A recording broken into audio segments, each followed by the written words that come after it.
Greetings and salutations, everybody. Welcome to another Hammer entry, as I've been trying to work in more Hammer titles, and there are some that I've missed over the years. Actually, there's quite a few, and unfortunately this one was a bit hard to track down, which is sad because I really enjoyed it, which is for The Plague of the Zombies from 1966.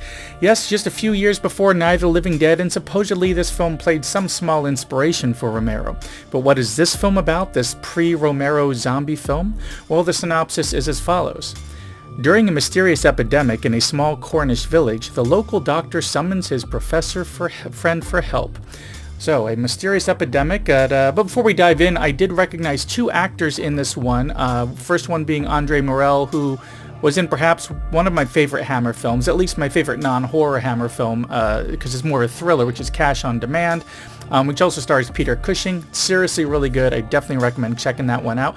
It also stars John Carson, who was in that Captain Kronos Vampire Hunter, a video I posted recently.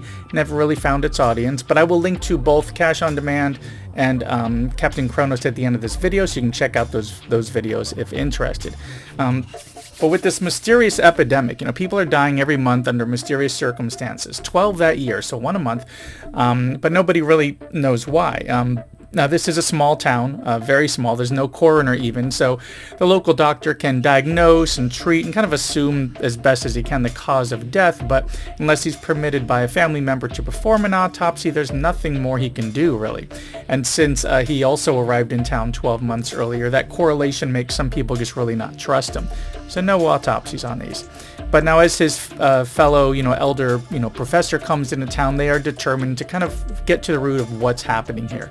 The elder's daughter actually even knows the doctor's wife.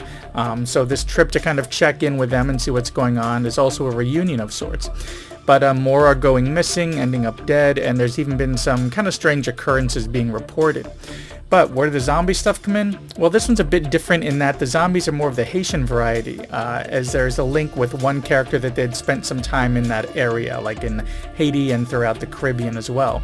Though in this film they pronounce it differently than I've heard, saying it like Haiti and Haitian. It's kind of weird the way that they pronounced it. But this goes more along the lines of mixing the actual zombie history with what Hollywood was slowly bringing in at the time, which Romero kind of exploded onto the scene with a few years later. As best as I can remember, like some of the real zombie stuff had to do more with being heavily drugged, buried, dug up, and being in this drugged out, fried brain, PST frame of mind, just kind of shuffling along and being so mentally broken that you were just enslaved by somebody else. Now, the film Serpent and the Rainbow, which also pulls from that same real history, is mentioned similar in that it had more, but there was more detail in that film about the drug aspect of it, how it makes one appear dead and so on.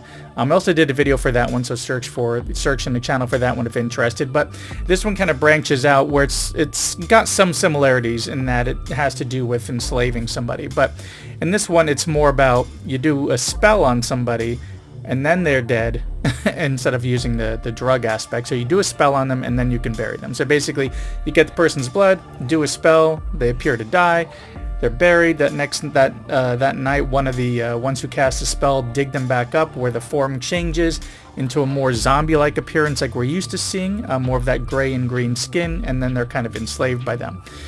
We actually have a really cool transformation scene of that as well. It goes on a little bit long, as it's meant to be this very gradual change, but it works really well, especially with the cross-dissolve kind of effects that they could use at the time.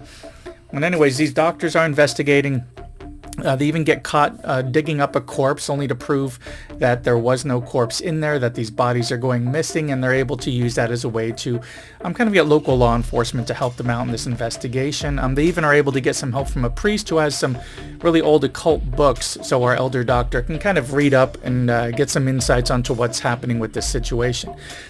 We even get to see the pattern discovered about somebody gets cut and then they end up dead. That cut being used as an excuse for somebody to then try to patch them up but get some of their blood in the meantime. It's a pretty interesting horror mystery, and especially that while these zombies are indeed like the gray, green, gross, mindless monsters shuffling around like we would see in more traditional zombie films down the line, seeing this like Haitian aspect was a nice touch, since the only other film that I remember having that aspect was the mentioned Serpent in a Rainbow. I'm sure that like some other films have used that aspect as well, but that's the only one that I had seen.